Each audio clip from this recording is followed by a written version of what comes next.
তো সেখানে তোমরা সবাই কমেন্ট করেছো, মানে জানতে চাইছো আর কি যে প্রচণ্ডই টেনশন আছি। টেনশন বলতে কোনো একটা ভয় কাজ করছে বলতে পারো। তো একটা কে গিফট করেছে তোমরা? আমি তো নিয়ে আসিনি কিনা।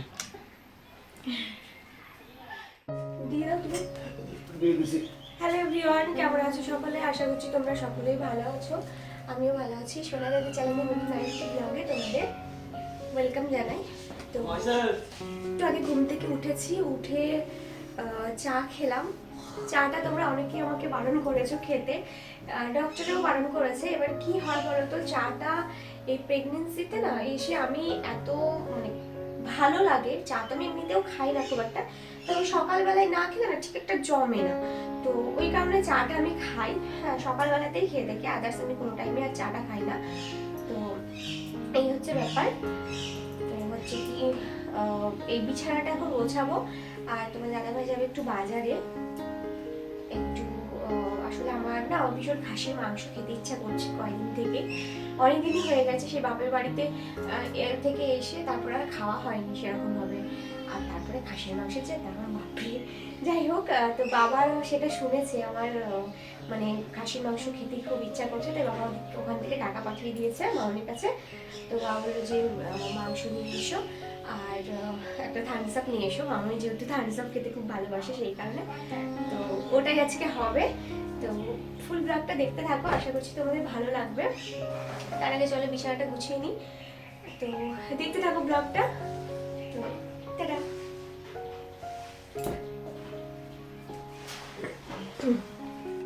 বর গেছে বাজারে, ওই যে তোমাদের বললাম না আমার একটু মাংস খেতে ইচ্ছা করেছে, খাসির মাংস, তো সেটাই আনতে গেছে। আর পেঁয়াজ রসুন কিছুই ছিল না, তার আগের দিন মাংস হয়েছিল, তো সেই জন্য ফুরিয়ে গেছে, তো সেগুলো নিয়ে আসবে বাজার থেকে। আর একটু চিংড়ি মাছ আনতে বলেছি।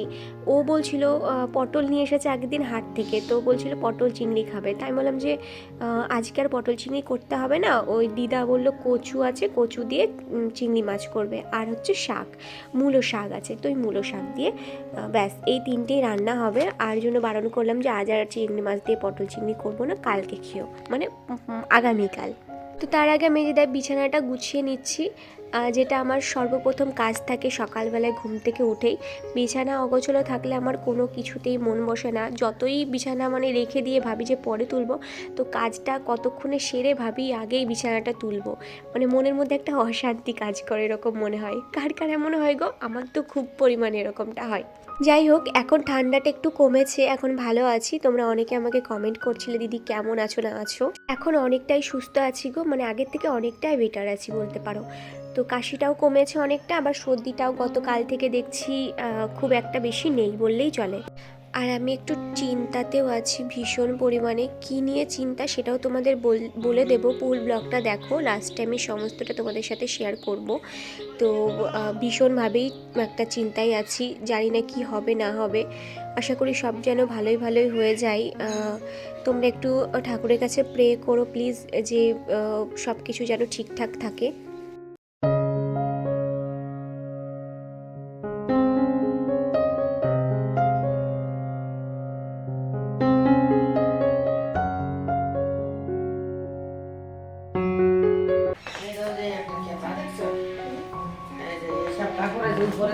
কি সুন্দর দেখা যায়, ওই জন্য তো বসছে অন্যার কাপড়ের দরকার।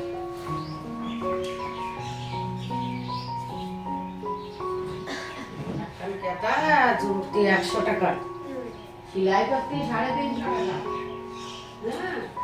হ্যাঁ পিছনে মোটামুটি আমার একটা কেতা 400 450 500 টাকা করে একটা পিসি। আর যদি নেয়, যদি যুগ কাটিয়ে যায় একটা কেতায়, তাও সব ভালো। এই যে এই কাপড় কাটি না দিছিল আমার, এই যে উপরের এই কাপড়টা আমার বাবার খরচে। আমার একখান এইগুলো তুলে রাখবো, হ্যাঁ এগুলো তুলে রাখবো, রাখো জামা কাপড় একটু সব এখানেই রেখে। তোমাদের যত প্রশ্ন থাকে আমি যতটুকু পারি প্রত্যেকটা ব্লগে শেয়ার করার চেষ্টা করি, নামও নিই, কিন্তু তাও কিন্তু তোমাদের অনেকেরই অভিমান থাকে যে আমি তাদের নাম নিই না। জানি না কেন এরকমটা করো তোমরা। তো যতটুকু পারি, যতটুকু সম্ভব হয় আমার ততটুকুই কিন্তু আমি তোমাদের সাথে শেয়ার করার চেষ্টা করি। এলিজা প্রধানিধি কমেন্ট করেছে, বোন তুমি কি কি সবজি খাও না প্রেগনেন্সিতে, মানে তুমি কোন কোন খাবারটা খাও না সব মিলিয়ে।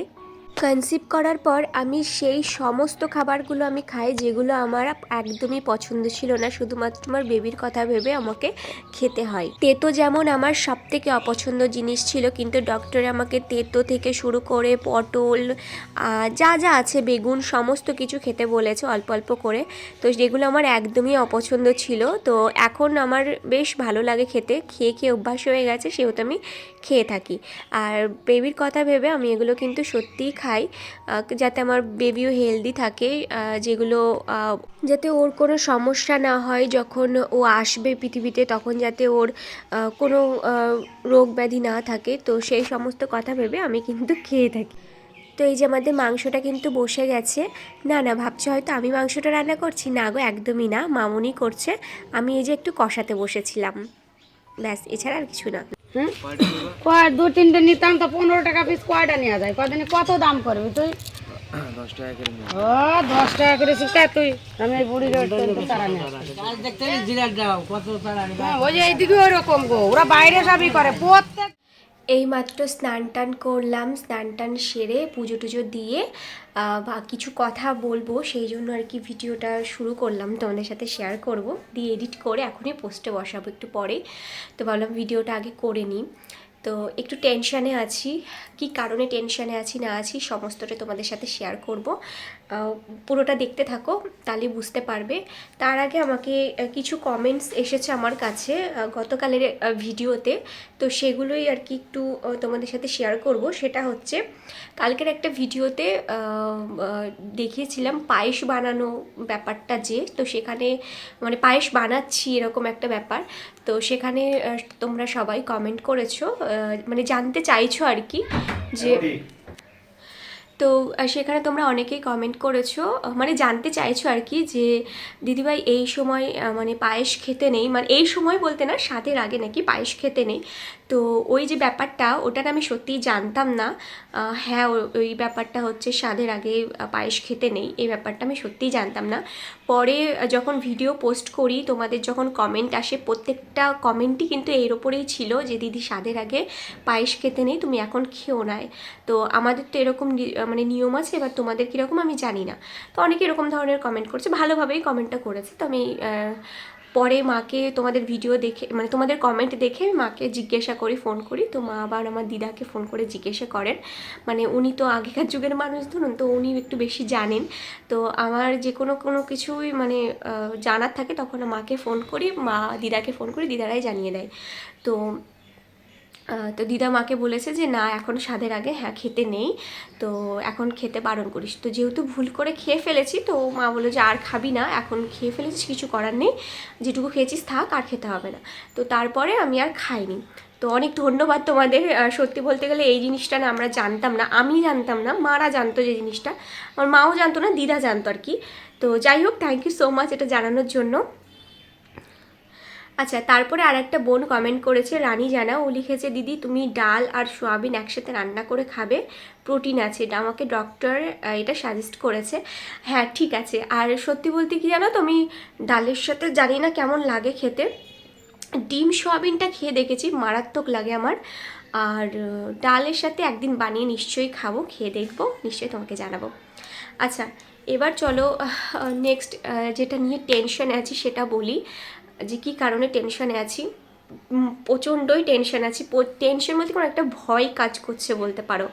তো আমার এখন একটা স্ক্যান আছে আমার, তোমরা অনেকে আমাকে কমেন্ট করেছো, জানতেও চেয়েছো আমার কাছে যে দিদি তোমার অ্যানোমালির যে স্ক্যানটা সেটা কি হয়ে গেছে।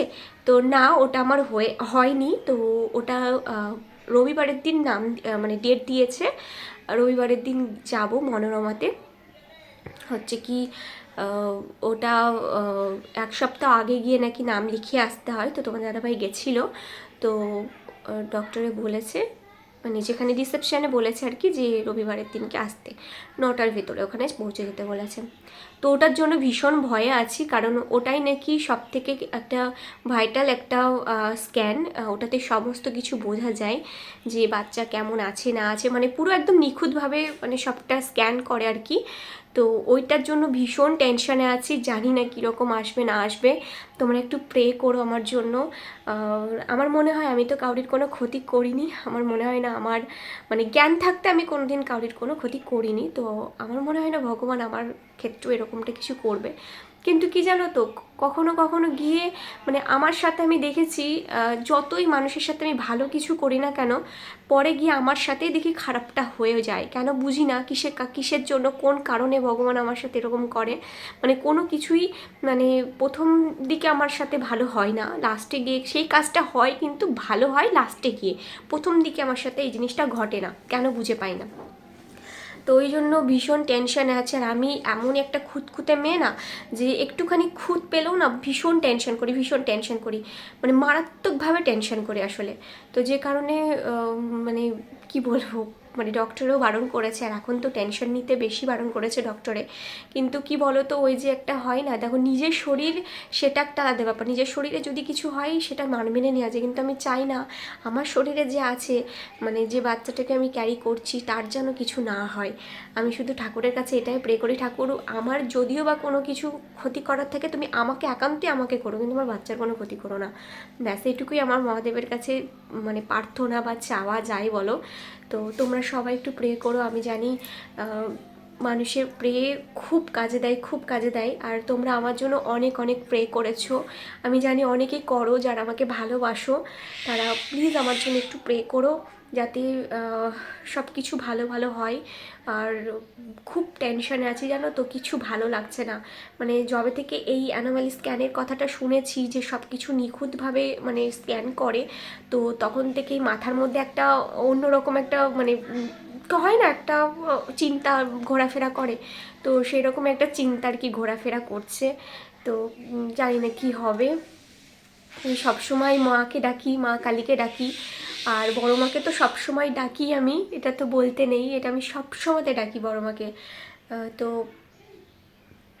সত্যি বলতে গেলে আমি মহাদেবের কাছে আমার জন্য আমি কিচ্ছু চাই না, এখন আপাতত আমি কিচ্ছু চাই না।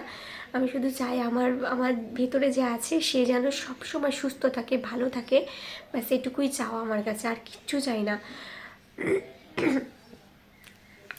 গলা বসে গেছে আসলে আমার, ওই জন্য এরকম হচ্ছে। তো তোমরা একটু প্রে করো, আমি সত্যি ভীষণ ভয়ে আছি, জানি না কি হবে। তো তোমাদের প্রে আমার খুবই দরকার। তোমরা প্লিজ একটু ভগবানের কাছে প্রে করো, যাতে সমস্ত কিছু মানে সব কিছু ভালো হয়, ঠিকঠাকভাবে হয়ে যায় সব কিছু, এটুকুই তোমরা একটু প্রে করো। যাই হোক, চলো আজকের মতো ভিডিওটা এখানে এন্ড করছি। কেমন লাগলো অবশ্যই কমেন্ট বক্সে জানাতে ভুলবে না। দেখা হচ্ছে নেক্সট ব্লগে। সবাই ভালো থেকো, সুস্থ থেকো, টাটা।